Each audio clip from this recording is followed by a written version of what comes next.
માટલાના પાણી પૂરા થઈ ગયા છે ને ભરવા જવાનું છે. હા હું થયું? તમે લોકો કા રોતી રોતી આવી છે? હું થયું મને કયો, અમારો જીવ જાય છે. બા દામિની શેઠના ઘરે પૈસા લેવા ગઈ હતી ને, એના છોકરાએ દામિનીની શેરતી કરી અને હું પાછી કહેવા ગઈ હતી કે તમારાથી આવું ન થાય.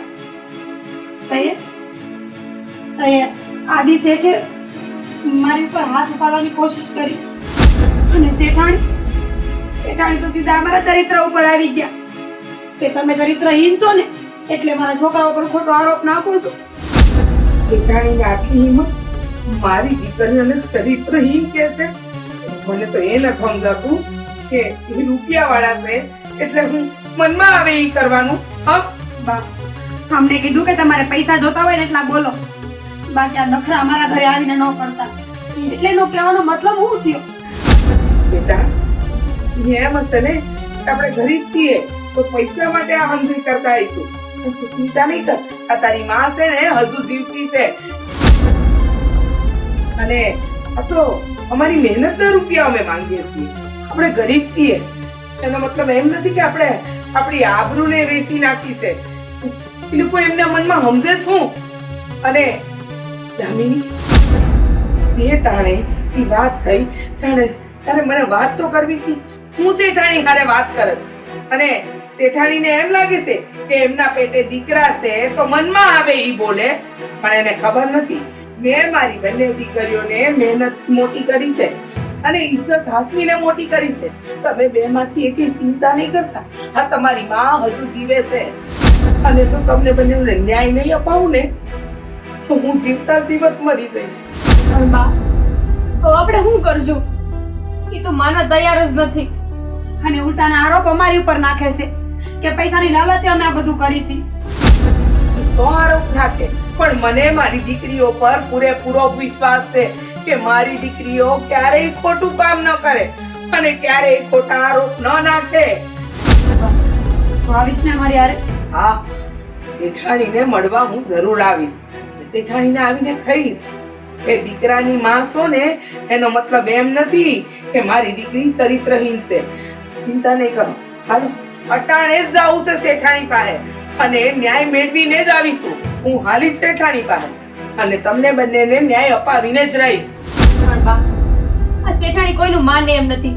એ તો એના દીકરાઓનો જ સાથ આપે ને. ઈ ગમે એટલો એમના દીકરાઓનો સાથ આપે બેટા અને શેઠાણી ભલે એના દીકરાના પક્ષમાં બોલે પણ હજુ એ આપણા પક્ષમાં બોલનાર વ્યક્તિ છે અને તું જરાય ચિંતા નહીં કર. જો એ બંને સોરાઓને એ લોકોની ભૂલનું ભાન ન કરાવું ને તો હું તમારી માં નહીં. એ વાત યાદ રાખજો. હાલો હાલો મારી હારે.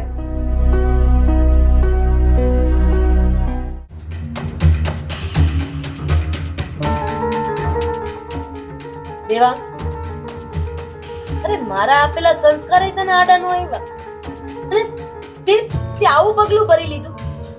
તને ખબર છે આજે એક માની સામે એનો દીકરો અને સમાજની મર્યાદા, મારે સમાજની મર્યાદાને સાઈડ કરીને મારા દીકરાનો પક્ષ લેવો પડ્યો. અરે નાલાયક, મને તો તને મારો દીકરો કહેતા શરમ આવે છે. બાપ તું શાંતિ રાખ. મને થોડી ખબર હતી કે આવું બધું થઈને ઊભું રહે. મને એમ કે પૈસા એના મોઢામાં મારી તો એનું મોઢું બંધ કરી દે. બધું પૈસાથી નથી ખરીદાતું નાલાયક. અરે તને એમ હતું કે તારી મમ્મી સરપંચ છે એટલે બધું ઢાંકી દેશે એમ? ના બેટા ના, સ્ત્રીની આબરૂથી વધારે બીજું કાંઈ જ નથી હોતું. આ જ વસ્તુ કદાચ મારા બેની મમ્મી સાથે બની હોત તો. હા, તમે આ શું બોલો છો? આમાં દેવાંગનો કઈ વાંક નથી. અરે દેવાંગી છોડીને એમ કરે છે ને એને યારે લગ્ન કરવા માંગતો હતો અને મેં તેને ચડાવ્યો કે આવી છોડીને ઘરમાં ન લાવવાની હોય. તારે એને ચડાવાય કે પછી કહેવાય કે તું બાને વાત કર, બા એના બાને વાત કરે. અરે આપણા ખેતરમાં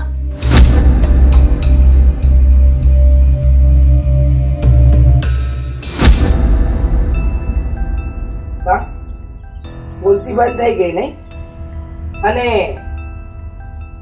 તમને તો શેઠાણી ખબર પડી જ ગઈ હશે ને તમારા દીકરાના પરાક્રમની.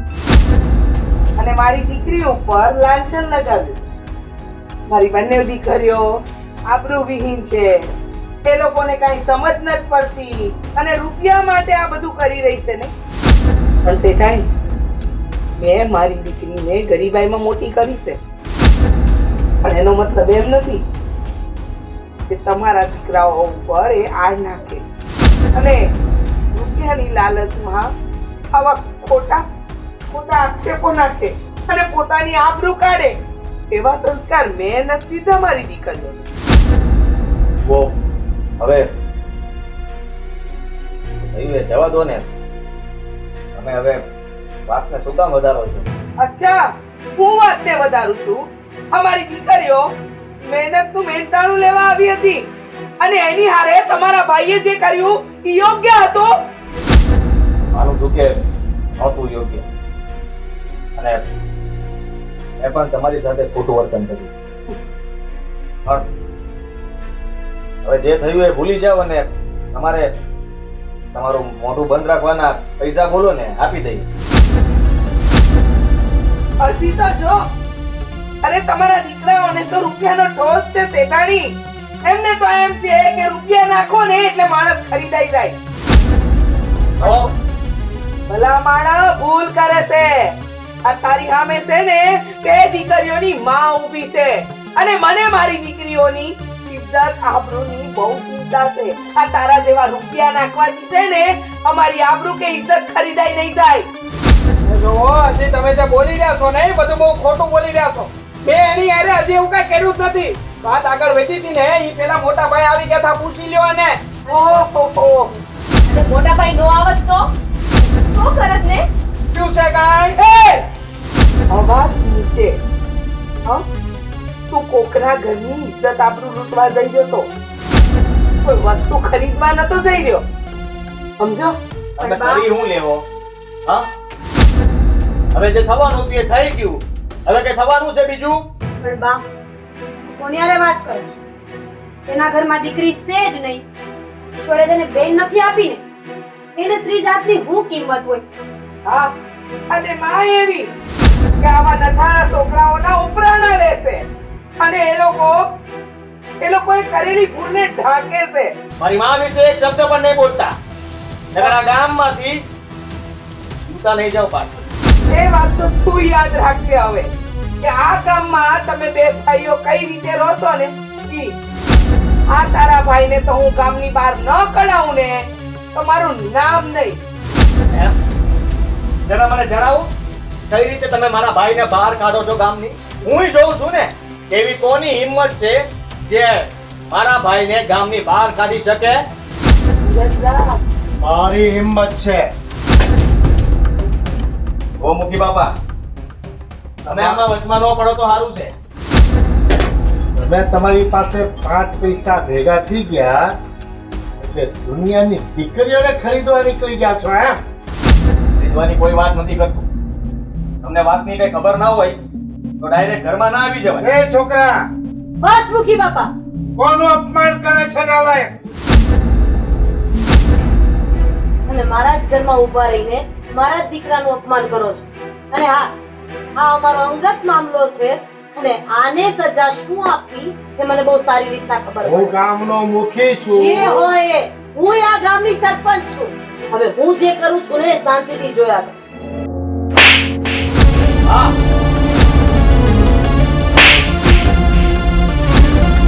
નાલાયકો, આજે તમારા લીધે એક દીકરીની માની આતરડી પકડી છે. અરે બોલવાનું ના બોલવાનું તમારી માં માટે એ બોલી ગઈ છે. કેમ તારા હિસાબે ને? હાલાકીઓ, આ જ વસ્તુ મારી બેન સાથે થાત અને એકલી માં સાથે થાત ને ત્યારે તમને ખબર પડત. આજે આ ઘરમાંથી હું તમને બંનેને બહાર કાઢું છું. અને આને ધમકી મારતા હતા ને કે નહીં આ ઘરમાં તું નહીં રહી શકે, આમ તેમ ફલાણું ઢીકણું. બેટા, આ વસ્તુ મારે તે દિવસે કરવાની જરૂર હતી, પણ હું એક માં છું એટલે એક માના મોહમાં માની મમતામાં હું ગાંડી થઈ ગઈ હતી કે મારા નરાધમ દીકરાની ભૂલને ઢાંકવા બેઠી હતી. બેન, હું તમારી માફી માંગુ છું અને આને તમે સજા આપશો ને એના કરતા બદતર સજા એની માં આપશે એવું વચન આપું છું, અને એ પણ આ મુખીની હાજરીમાં. અને પછી તો આ દીકરી તમારી છે. મારે જે સજા મારા દીકરાઓને આપવી હોય એ મને મંજૂર છે. એક માં સજા આપે ને એનાથી મોટી કોઈ સજા જ ન હોય. અને તમે જો તમારા દીકરાઓને સજા આપો છો ને તો મારા કરતા તો વિશેષ જ આપતો. અને મારી દીકરીઓને ન્યાય મળે ને એટલા માટે હું તો આવી હતી. અને મને લાગે છે કે તમારા આ નિર્ણયથી મારી બંને દીકરીઓની આબરૂ સચવાઈ ગઈ છે. બેટા, મારા દીકરાની ભૂલની સજા તને આપી. હું ખોળો પાથરીને તારી પાસે ભીખ માંગુ છું કે મારા દીકરાને માફ કરી દે. બીજી વખત એવું કાંઈ નહીં કરે. નામ છે હા બા, તમે અમારી ભૂલની માફી ન માંગો. હા શેઠાણી, તમે હું કામ માફી માંગો છો? તમને ટાણે ભાન આવી ગયું ને કે દીકરીની આબરૂ શું કહેવાય? એ જ મોટી વાત છે. માફી માંગ. બા, તો મારાથી ભૂલ થઈ ગઈ છે, મને મને માફ કરી દો. બા, એ બાબા,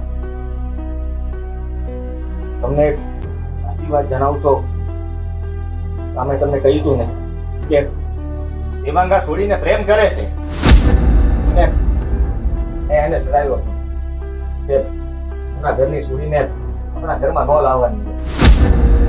મારે તો જો આ કિસ્સો પંચમાં આવે તો મારે શું કરવું હોય, પણ જો તમારા ઘર મેળા ફરી જતો હોય તો મુખીનું કઈ કામ નહીં. તું હજાર